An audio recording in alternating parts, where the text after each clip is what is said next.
Hey friends, we're going to be talking in our podcast today about a series of executive orders recently passed by President Trump and the impact and alignment of these orders with biblical worldview, which I think is very, very exciting. We have much to be hopeful for. We're also going to talk about this political whiplash that we witness every 4 years. We're seeing it right now as the Trump administration is reversing much of the Biden administration's previous policy.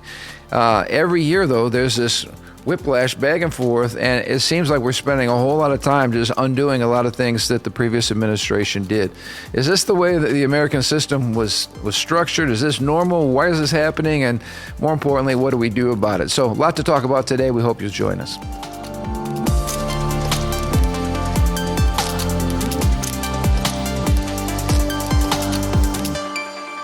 Hey, welcome to the Ron Johnson Discipleship Podcast. We're so glad you guys chose to be with us today, and we're going to continue to highlight win, win, win. It's a winning season in America right now, at least for those of us who believe in a biblical worldview. Not a perfect season, but a winning season. We're seeing wholesale changes in what's been going on. And, just prior to this podcast this morning, we were having a good discussion with Matthew, our production guru. Is that your title, production guru?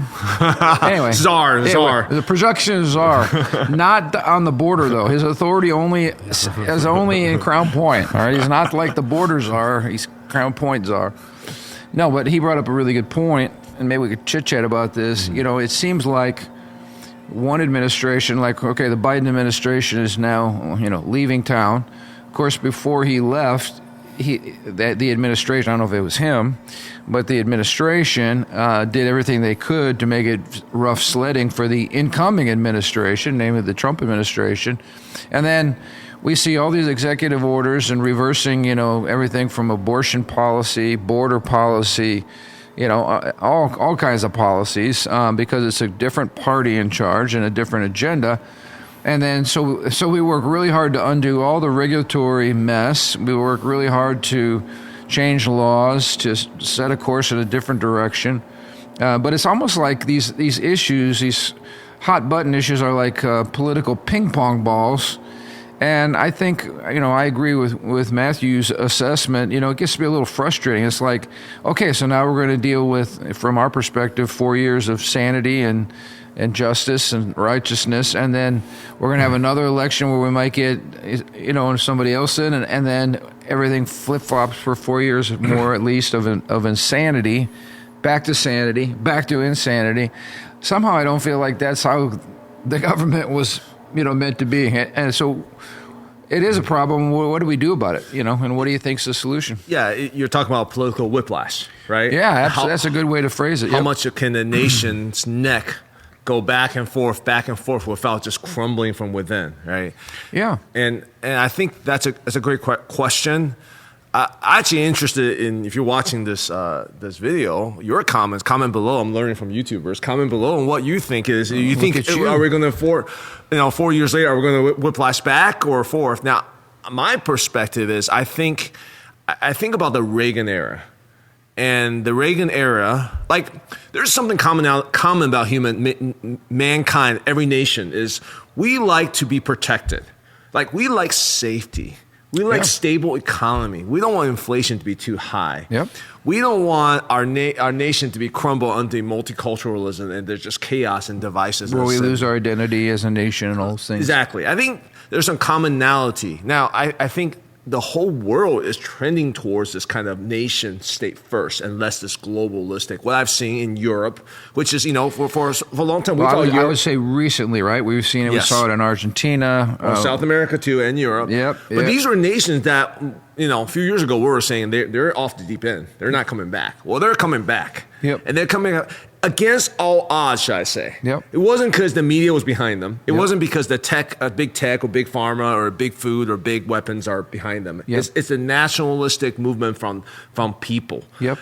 So that gives me hope that this isn't just like a one-off, because what this current administration has done is against all odds.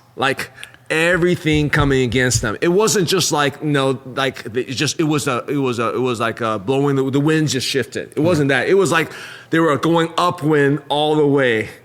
And which for me, that's a little different. Now, I think just like the Israelites, what could capitulate into whiplash is when we fall into complacency because we're too wealthy, we're too rich, we're too greedy, we're too indulgent.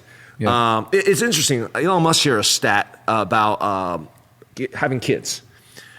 This is so interesting to me. Statistics have shown when a nation is the poorest and struggling the most, they have more kids. Isn't that crazy? You would think when they're struggling the most, there's no resources, people have like less kids because you can't feed your kids.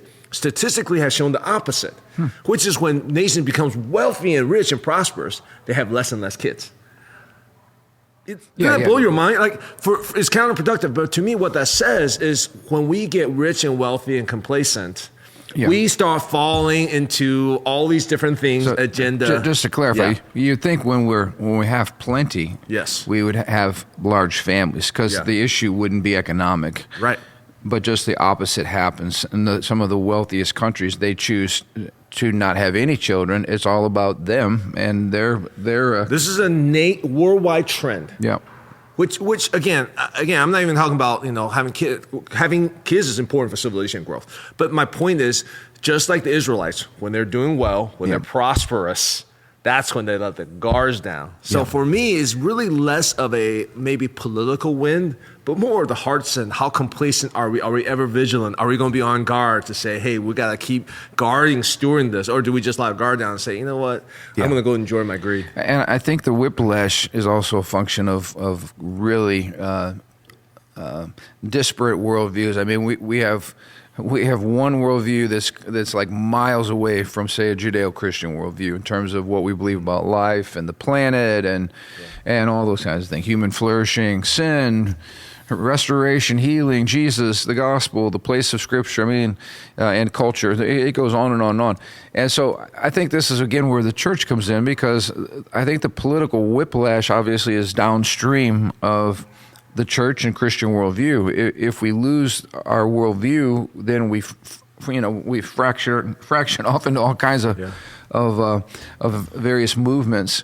So we really do have to keep proclaiming the gospel. We've got to keep leading strong. We've got to help people connect the dots and see the difference between a biblical principle and the connection between public policy, and it really does matter.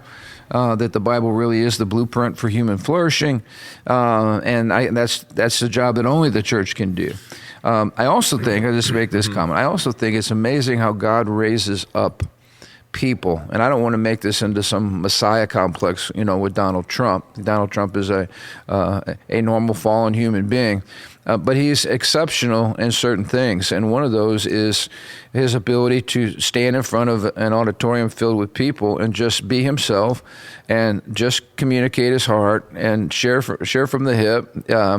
He's not scripted. What you see is what he believes, and his ability to connect with the normal person out there was huge. And I think you find this in a lot of, for lack of a better word, populist movements that where the people really rally around a leader. We're seeing that happening right now, I do believe, in Canada as well, with the conservative leader up there who just shoots straight and kind of tells it like it is. And I think the other common theme is just, people have common sense. They're made in the image and likeness of God. They look at the world, and most people, if they can look at the facts and see something, they come to the same conclusion. They're not ideologically driven. It's just like, well, yeah, that doesn't make sense. And I think a lot of these movements are just, a case in point. Trump comes right out on his inauguration, and I thought this was so simple and yet so shocking. He said, basically from now on in the United States, there are two genders, male and female. Just him saying that was like liberating. I almost let out a cheer, I might have, even from wherever I was watching, just because it was like, are you kidding me? How could something so basic, so scientific, so simple, so common sense, how could something so commonsensical be so radical or not understood by people? And again, that's just a perfect example. The average person gets it. There are men and there are women, and all this other made-up stuff is just that. It's made-up stuff. It's fictitious. It's not common sense, and you can tolerate it only for so long, and then the average person says, you know what, I'm sick of all this craziness. And I think that's another thing I'm seeing happen, is like a return as he said, we are going to see a return of common sense to America. Right. I think the only people resistant to common sense are ideologues who are just, they can't, you see in these interviews. Andrew, what is a woman? Andrew, what are women's sports? Describe what women's sports are. Who are women's sports for? And they cannot even give the answer that they know is the answer, but they hide behind their ideological nonsense. And I think all that's kind of crumbling down. Yeah, I have several different thoughts on that. Again, I think another argument why I would believe this is not just a 4-year, blip. Yep. And then 4-year return to whoever else, it's because it's happening all over the world. It's not just like America thing. In many ways, America might be even a little bit behind. It's happening in Italy with Giorgia Meloni, yep. Argentina, El Salvador, all these other European nations. You mentioned I think Canada's right. Canada, yep. France. So I think that this is a trend against globalism. I think this trend is going to be lasting more than 4 years. Now, you talked about Christian worldview versus a different worldview, other worldviews. I also wondering how is that trend based on economic wealth. My guess would be when people are struggling, it's when people cling on to the truth. It's when people rush back to the biblical worldview. Economically, when people are struggling and they're desperate, right? Because the government's policies cause them not to have enough food. They can't get jobs and all these kinds of things. And I will say this, that is almost always a function of bad government. It's not that these countries don't have opportunity, resources, whatever. It's that, the worldview keeps those things from being developed and keeps the people under thumb. And I think after a while, even though these are countries, many of them are poor countries, they're like, we're tired of living like slaves. We're tired of living like paupers. And they rise up. Well, it's the prodigal son. It's the prodigal son story, right? When you're wealthy and you're rich, yeah. you cling to dad? See you later. You go to the mall and you go pick which worldview you want. A little bit of that. I want a little bit of that. And really, you're just worshiping yourself. But whatever you want to call it something else. Yeah. But when you're desperate, when the inflation is really high, when you're getting fired because you don't get the jab, and when all these different chaos, you're in jail for being targeted by the DOJ, and you're just like, wait a second, what is the truth here? And then you run back to the Father. And this is the story of Israelite over and over again. Yep. So the challenge I think we have in American people is, okay, say we become very prosperous. What are we going to do with this prosperity? Well, let's just say this. Yeah. We're already very prosperous across the board compared to most of the world. And I think the issue becomes, can we actually steward our prosperity in a way that glorifies God and that's a blessing to other people, and never take it for granted, but use, this is the whole idea of American exceptionalism again, use our place of strength, to be a blessing to the world, to whom much, has been given, much is required. That's always been the American approach, and we have been the most generous nation on the planet. What nation gives away money to other nations that are in need? America by far leads the way on all that, and that's because we've had the resources to do it. So, I hope people are able to see, and I hope they've seen the insanity of worldviews that are just absolutely warped, and I hope they've had enough of globalism. Maybe that's another place that we can go to, because one of Trump's controversial moves on his executive orders, at least to globalists, was once again pulling out of the World Health Organization. Now, this is not radical to anybody unless you're a globalist. If you're a globalist, then you're freaking out about this. But this is what's amazing to me, and I think the average person gets this when you look at just dollars and cents. This is crazy. An American departure would blow a large hole in the World Health Organization's finances. U.S. taxpayers are the largest single donor to the World Health Organization, giving WHO $1.28 billion over 2 years in 2022 and 2023. The U.S. is a massive funder of the WHO. Their own livelihood is on the line. So when you think about that, we create these organizations or support these organizations, and then American taxpayers pay the burden of funding this horrific organization that wants to steal our sovereignty. The leader of that organization was actually a Chinese proxy. He was placed there with the leadership of the communist Chinese government. And we saw all this crazy COVID policy where we were giving away our sovereignty to a globalist organization, telling us what to do as American people, how to handle a situation, what we could and couldn't do. In other words, the authority wouldn't even lie within the people anymore. And like, why are we doing this? We can't help people in North Carolina, but we're going to spend over $1 billion to support a globalist wacko organization that's tyrannical in its nature. I think, again, once word gets out about these types of things to the average American, they're like, why are we doing this? I think the whole thing with the North Carolina lack of resources for all of that, people are sick of it. It's like, these are Americans. Why are we sending all this money to Ukraine, or why are we sending all this money to somewhere else in the world, or spending crazy money on these DEI initiatives? Did you see that one, by the way, where Trump basically said, all this money that was spent to support DEI, we're taking all of that because we just shut that down, and we're going to now take care of our own citizens in North Carolina who were told that, sorry, there's no money left over. Well, so yeah, even in California with the fires. Yes. Now, like the globalistic imprint of WHO aside, let's do an audit, because when we can't even run the Pentagon correctly and passing audit, what makes we think we can run a globally mixed organization well and the money is used wisely? Well, yeah. That's the first thing. It's like, let's make sure our house is in order, our finances in order. Because where does that $1 billion go? Our post office, I saw where one of the guy in charge of the United States Post Office was being grilled because they were talking about cutting rural post office delivery, and one of the senators, who has a lot of people that live in rural areas, are like, "Are you kidding me? That's your solution? Is to stop services to Americans who are no longer going to have mail delivered to their house?" He was just ripping this guy because, once again, it's bloated, it's inefficient, it's losing money, and coming up with nothing but governmental excuses, for why. No accountability at all. Right. So that's the organization that's giving billions of dollars away to another organization. So you are already unaccountable. Now you're going to give another $1 billion to an even further detached organization. And I'm going to believe that organization is stewarding those finances well. And you and I both know unaccounted funds are going somewhere. They're in somebody's coffer. And this is where this global corruption network, that the Biden family was a part of. And I hope all that comes out.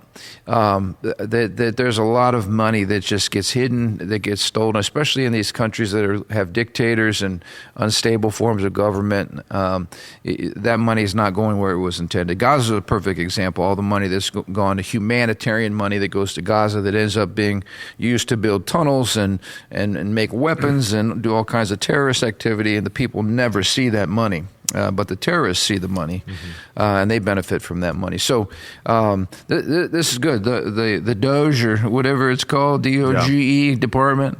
Governmental efficiency. Government efficiency is another great thing. Again, we're just trying to highlight biblical aspects of biblical worldview, like being stewards, accountability, transparency, checks and balances, efficiency, doing more with less, recognizing that the money that you are using is taxpayer dollars. It's money from the people.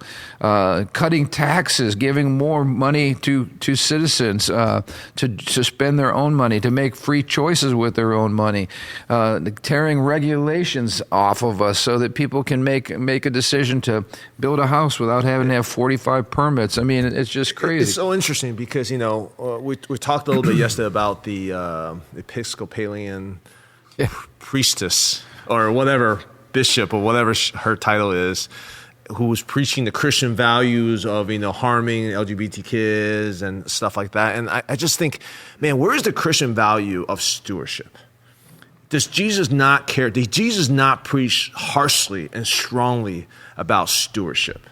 So where is the Christian voices to say, hey, waste is just as offensive to God as some of these other things, right? But even the word stewardship is a word pregnant with Christian meaning and roots. I mean, an ungodly person, an atheistic person, never talks about stewardship. When we talk about, well, who does planet Earth belong to?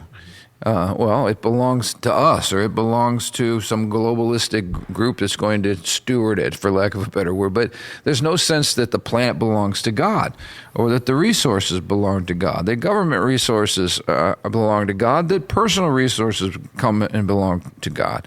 Those are all assumptions we see and have in our heart, but I don't think that's the way the average person looks at the world, at least if they're not a believer. It's so interesting because, someone who doesn't know God or doesn't believe in Christian worldview will still understand and appreciate stewardship, especially when they are seeing their money being wasted. And again, stewardship is just taking care of somebody else's property. Well, even recognizing the elites are not the owners of the United States.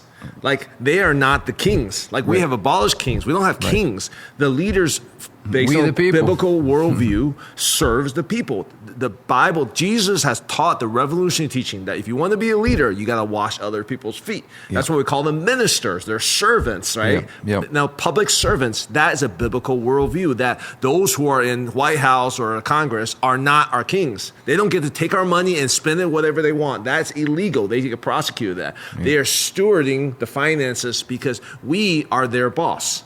That is a biblical worldview. That's why stewardship is so important. And that worldview has kind of taken over the planet. Wouldn't you say? Most nations in the world understands that concept. Oh, absolutely. And this rise of the people, this is from our very foundation. So I think Americans have this sense of, who do you think you are? But a lot of countries don't. I mean, if you've been raised all your life under communism, I mean, it's the party. It's the party that takes care of you, and you're just kind of a victim. And government provides you with everything, and you don't even have the I guess constitution in you to be able to say, hey, what are you doing? Who do you think you are? Because you've been so beaten down and downtrodden all your life. But Americans have always been different. We understand that we are born free. We're created in the image of God. We are accountable to God and God alone. And whatever leadership and government we form it for the people. As you said, not as some kind of a king or tyranny. In fact, the founding fathers and the colonials used to cry out, we have no king but Jesus. King George is not our king. We have no king but Jesus, which, of course, Great Britain didn't like, and we started a little revolutionary war over that. But that was their biblical worldview coming forth very, very strong. I want to talk about something else that's in addition to this kind of endings, this wasteful spending, all the DEI nonsense, all the crazy energy policy. I mean, the Biden administration just tried to absolutely destroy our oil and gas industry, mandating, of course, all these electric cars that don't work when there's really cold weather or other things. Not only are they're incredibly expensive, they have to be subsidized. I mean, it was terrible. It's terrible economic policy. So I'm grateful all that stuff's going out the window. But the other thing was restoring executive order, restoring freedom of speech and ending federal censorship. Trump says over the last 4 years, the previous administration trampled free speech rights by censoring American speech on online platforms, often by exerting substantial coercive pressure on third parties, such as social media companies, to moderate, deplatform, or otherwise suppress speech that the federal government did not approve. Under the guise, and these are the key buzzwords, misinformation, disinformation, malinformation. And so we saw all of this social media manipulation with the election, which is illegal, suppressing Americans' views. We saw it during COVID, terribly during COVID, and Trump saying enough. And between the Trump-Elon Musk combo, I think that has been one of the most dramatic preservations and changes in the whole area of free speech. I don't know where we would be if Elon Musk hadn't bought X, and if Donald Trump had not just said, you know what, we're done with all of this, because the government knows what the facts are, and we're going to fact check everybody, and we're going to make everybody believe and support the official government, stance on every issue. I mean, that is totalitarianism. And I think, when Americans are reading, George Orwell books on 1984 or whatever, as seeing the totalitarian state, and then looking out and going, we're living in that right now. It was a massive wake-up call for a lot of people, COVID, and again, all the social media nonsense we dealt with, including banning a sitting president of the United States, which again is just unbelievable. So that to me is a massive win for free speech. And obviously, if you care about the gospel and you care about preaching the gospel and you care about the open ability to have a public discourse and dialogue, all this is good news. It means that if you're a physician and you actually question a treatment, mandated by the WHO, you can go time out. That's not quite right. And we should have that kind of open, honest, discussion and debate. Yeah. So you like free speech? Yeah, I think this the thing that makes me ponder more about free speech is how do we even lose this very actually democratically. This free speech is like the platform of Democrats for years. Oh yeah. So I like to study how that happened and what happened and how can we prevent it again? Because it's like all of a sudden Christians stop talking about the cross. And you're just like, well, historically say that happened. You're like, well, how did that happen? Like, let's study that. Did someone infiltrate? Did someone come in? Like, that's very interesting to me because it seems such a non-negotiable for civilization. It's free speech. I think it's the Messiah complex that secular Democrats run into. Because if you're, I'm not saying all Democrats are godless people or atheists by any stretch, but I am saying this. When you think government is the solution to all of our problems, then, and you really believe that, and then obviously you want to empower government to do more things, and then it's government's job to make sure that the speech that is happening isn't getting out of control or that people are believing misinformation. And so now we're going to make sure we protect the government's right to tell you what you need to believe for the sake of your own good. I mean, it gets to be really crazy, but this is kind of a soft tyranny that we sneak into that actually becomes a very hardline tyranny over time. But I think it's all though rooted in this Messiah complex, this belief that somehow it's humanistic at its core, that we have to solve all of our problems. Only we can solve the problems, and government's the best way to do that, to redistribute wealth and to make sure everybody has a chicken in their pot and to protect us. We all have to work together globally, one big global family. It's that whole utopian lie, big government lie. And it's all rooted in humanism. It's the power of human beings to solve problems. And instead of acknowledging that there is a God and that we need a Savior and the world is a mess and that we're never going to fix some of these problems until Jesus returns. That's just the realism of the gospel that gets lost, I think, in the liberal, godless, secular dream, utopian dream that a lot of big government people have. We're going to fix the problem. Just trust us. We're smarter than you. We're the experts. Man, we saw all this during COVID. We're the experts. Trust us. Just put your mask above your nose and keep moving, but stay 6 feet apart. And get your other booster, by the way. And if you don't, we're going to kick you out of the military. Thank God. Again, look what President Trump is doing. All those guys that got the shaft, men and women, for simply exercising the rights of their conscience, restored and getting back pay. That's justice right there. Of course, it doesn't help them recover the years that they lost in terms of damaging to their lives, their livelihood, their mental state, whatever state of being. But at least it's a step in the right direction. People need to remember this. This is the tyranny that we experienced. If you were a doctor, they tried to decredential you if you actually believed in ivermectin. They deplatform you off social media. I mean, they literally tried to destroy people's career simply for going against what the government said. And I hope, we always talk about 9/11, never forget. That's the same way for COVID-19 for me. Never forget. This was absolute trampling of our most cherished liberties, and I hope people remember that. So anyway, praise the Lord, free speech is coming back. The other thing that was a massive, massive issue was the securing of the southern border. Trump called it a crisis. And it is. And I think this is something, again, that's like electoral kryptonite. People that live in border states or elected officials in border states who happen to be Democrats, they are scared to death of this issue and not going along with Trump on this issue because they know that the American people have spoken loudly. And they got an election coming up, maybe a midterm or whatever, and they're like, we cannot vote against the border and the securing of the border.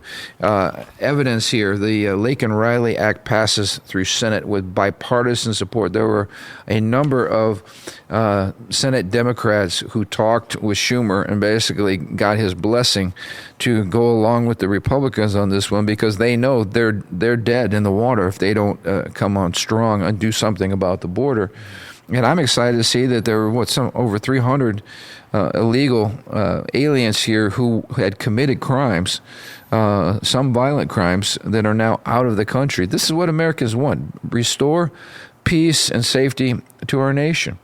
Anyway, I'm very, very excited about that. So, ending crime on the southern border, reigning in the regulatory state.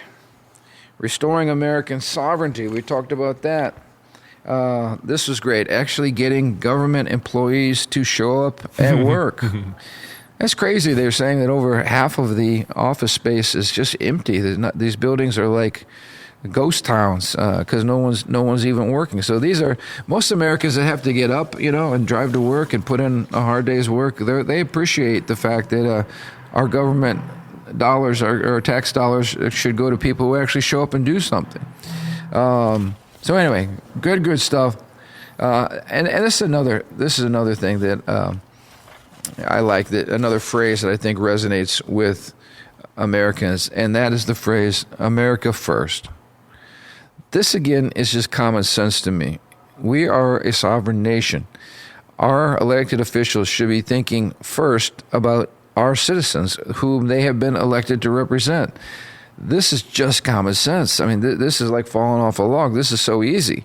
Put your people first. We are not globalists. We are not,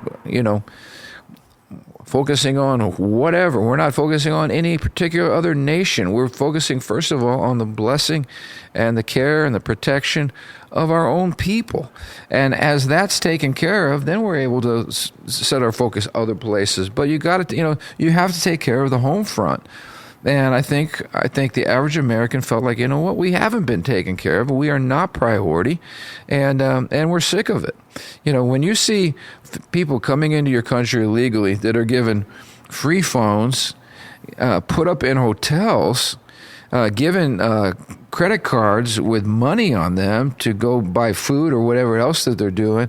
And then you have Americans who might be laid off, who are really struggling, who are facing a disaster situation and receiving no aid, who are struggling to pay for your kid to go off to college and pay bills and pay expenses. And then the government lets people come into our country for free and pays with our money, pays for all that for free, while they hate our country, many of them, while they destroy property, while they rape, while they pillage, while they steal, while they lie, while they cheat, and then they act like you're doing something wrong when you cut the supply source off and say, well, you're going to have to stand on your own. What? Then they, are you kidding me? The average person in America looks at that and goes, what is the matter with us? And who in their right mind would do something like this? Again, if it were not simply for political advantage, which is exactly what it was for. It was all about replacing votes at the end of the day. So, this is just common, like Trump said, common sense. Put America first. Hold people accountable.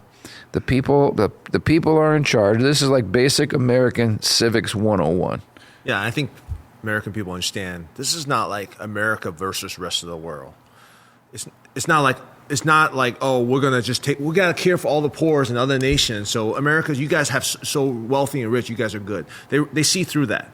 That's even better. What's actually happened? What was actually happening is really not American first or other world first. It's bureaucracy first. It's money funneling first. It's elitism first. Because, like you said, it's me first. Is not really even helping the world. Because I would argue the best thing to help someone who's whatever is not just put them in a hotel room, give them free money. Is to educate, help them find a job. How about their soul? How about their life? I mean, to truly, as someone who has tried to help people and taking people in their homes, you recognize the best way to help people is not just giving money. It's actually sometimes the worst way to help people.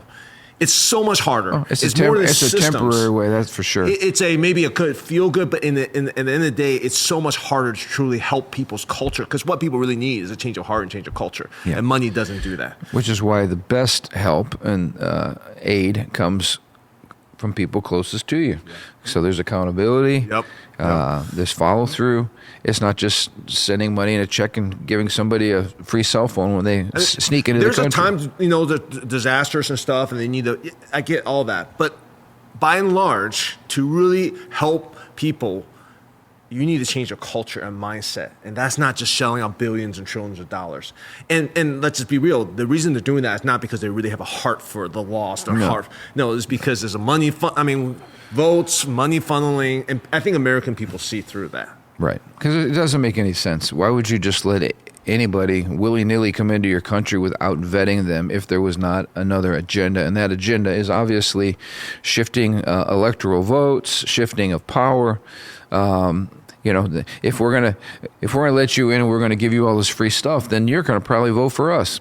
I mean, that is just raw, politics, ugly politics, and I think again Americans are sick of it. So I'm very, very excited. I know we're just into this. I know we've got a lot of battles ahead, but I sure appreciate the leadership, strong leadership, principled leadership. Of course, it's going to be controversial, and of course, the mainstream media still is not getting this. They are still just locked into their failed understanding of the world and failed understanding of what Americans are after. So anyway, they're trying to completely undo things and make it hard. But I think like you said, most Americans aren't turning on CNN or MSNBC to get their information. Fox News. I'm not watching any of those things. I watch what's happening in real time on X, because they have real people recording what's happening and people who are there. Yeah. And then I watch Fox News or whatever to just see their take on it. Right. I don't watch it from the news. I watch to see how they're going to spin it, because Fox News spin things too. Sure. So, well, and let me just give a shout out real quickly as we close here. In Indiana, I just want to say great job to our Governor Mike Braun. This is from Mike Fichter, Chief Executive Officer of the Indiana Right to Life. He's commenting on what Governor Braun's executive order was, basically directing the Indiana Department of Health to ensure compliance with Indiana abortion laws, which has not been happening. Governor Braun's action today ensures Indiana's abortion laws will be enforced under his administration. In directing the Indiana Department of Health to ensure compliance with pro-life laws, including, this is what was not happening, including reporting laws, abortion providers are on notice that there is no tolerance in Indiana for illegal abortions or acts leading to the injury or deaths of women. We are thankful for Governor Braun's swift and decisive move in support of Indiana's law that has ended 98% of abortions in our state. So this is good. All they said is when abortions do occur for whatever reasons that were allowed, that they needed to be reported by the hospitals that perform the abortion. There need to be documentation. Well, they weren't documenting any of that, or at least not making those records available to the government. So he's saying, look, we're going to enforce abortion law. Awesome. Again, there's accountability. And if you don't play by the law, then there will be consequences. If you violate the law, you break the law, there'll be consequences. So keep praying for Governor Braun and the great job he's doing. We have so many great leaders right now in Indiana. We should be thankful. We got one guy. We got Never mind. Yeah. Oh, but overall, we are Overall, blessed. yes, overall. We are blessed. Yeah. And it's a great time. So things are moving ahead. Let's keep praying. Let's keep being the Church of Jesus Christ. Let's keep preaching the gospel. Let's make sure we're not like that one lady. We talked about her already, though. We don't know. That's not the gospel. That's not our church. But let's stay true to the scriptures and love people. And I believe we're going to see a great, great move of God in 2025. It's exciting. Yep. We'll look forward to seeing you next Thursday.